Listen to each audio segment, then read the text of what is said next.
One, two. It's recording, so you just start whenever you want. Okay.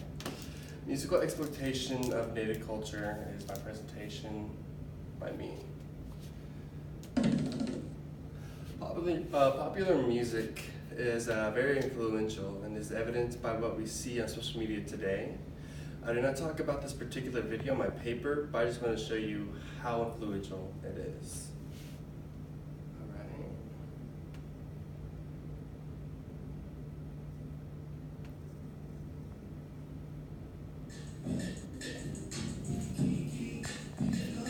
As you can see in the lower hand corner, it says he's got 17 million views, right? And this is the key challenge that Drake had. Anyway, that's just one. And now I have another person with 10 million views. The overall video has about 2 million views.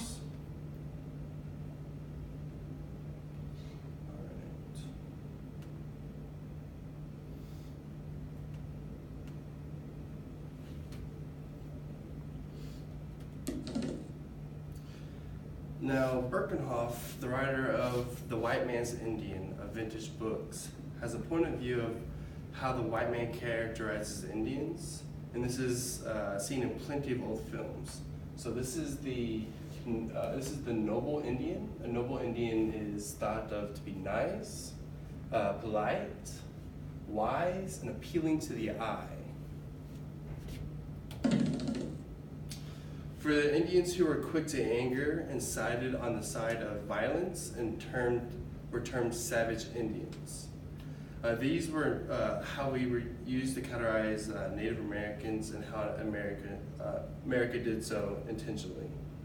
This is one of the ways America is seen to stereotype Native Americans.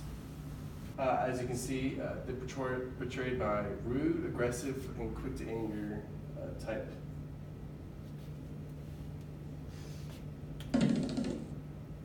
So this is my argument. This is my thesis. American music gravitates to have an appalling arrangement of stereotypes that plays a crucial element in the cultural misappropriation, racial antipathy, cultural confusion, and idealized sympathy that many people have regarding Native American culture. And this is the song that I have for it in chapter 6. It's Indian Outlaw.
Just my arrow and my hickory from 100 yards, don't you know? I do it all the time.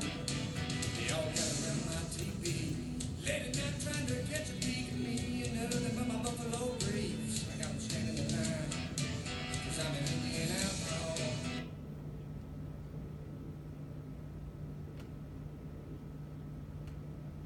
So yeah, he had talked about how his name was Bear Claw, and that he had buffalo briefs. Kind of funny pun, but he had a hickory bow that he could shoot buffalo from 100 yards away. He also said he had a wigwam, and he also had a teepee.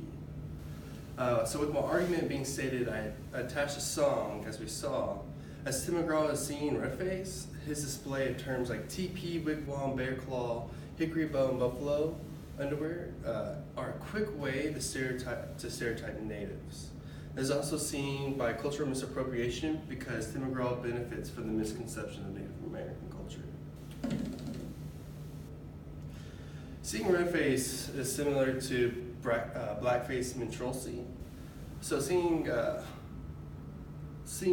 is not the first way of seeing about the culture mocking another for beneficial gain in games. Blackface minstrelsy started in the early 19th century, and it is the act of dressing up as blackface for entertainment.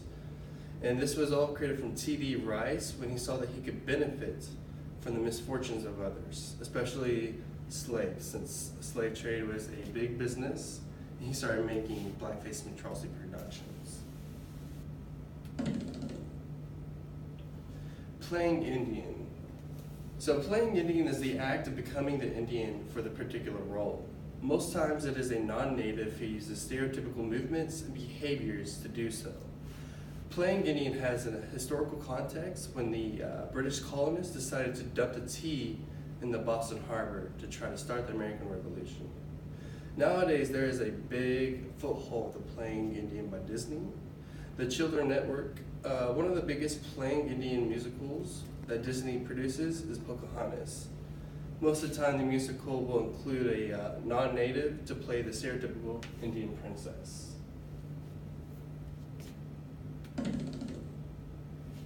Racial antipathy. Racial antipathy is a state of having predeceived notions of a particular race that points towards hatred, much like just being racist. Racial slurs and racist stock characters are the product of racial antipathy. Racial stock characters like Jim Crow, a preconceived notion that they are talking about black people or black individuals. This was thought by the blackface minstrelsy shows in the early 19th century. Squaw is a word with much controversy. Nowadays, the word squaw is a curse word regarding the Native American woman, much like the word bitch is for a woman. Some may use it in context of a squaw needing to tend to her papoose, which is also a derogatory term for her children. Indian giver is another derogatory term from Native culture, saying it is a person who gives a gift or something of value but takes it back. In the song Indian Giver by Bobby Curtola, he sings about a woman and calling her an Indian giver because she gave him a ring and took it back.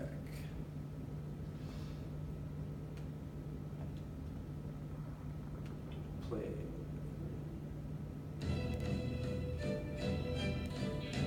On my finger, where all my friends could see, they told me you'd never linger, that you'd take it right back from me.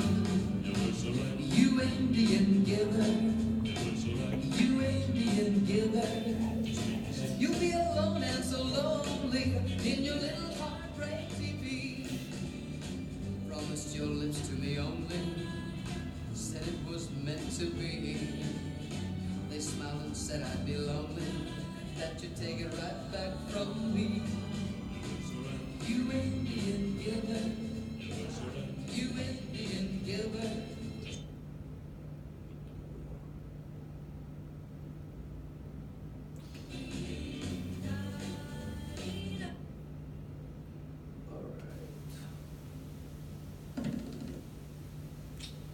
So the American culture is all about throwing out cultures beneath them for business and to make a profit.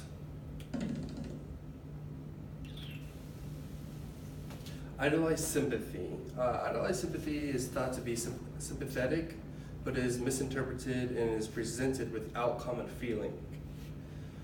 This was seen in a song called Indian Reservation by Don Fardin, a song represented by Marvin Rainwater, The original attempt to show sympathy in Rainwater's A Pale-Faced Indian was the best attempt at it, but it could still be taken as idolized sympathy from others. Rainwater talks about the post-assimilation and that they need to stay true to their Cherokee way. But Don Fardin takes this a step too far and tries to try and get sales. He talks about how the Cherokee are a mythical and extinct society. He also talks about the reservation is appalling, and he took the song to a different length to get financial gains.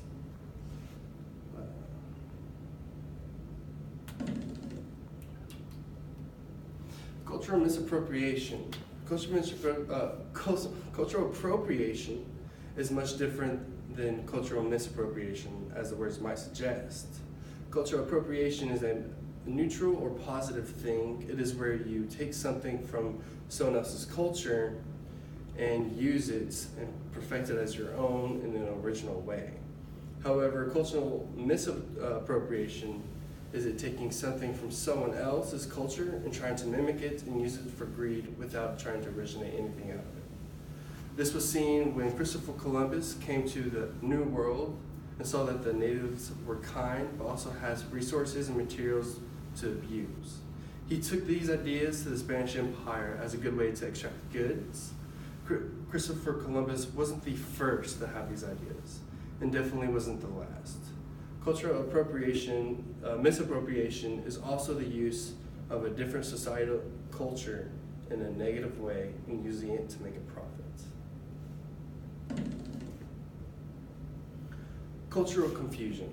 Here we are. Cultural confusion is is evident and is seen all over the U.S. It does not help that the holidays, films, books, and music portray a culture in a stereotypical way.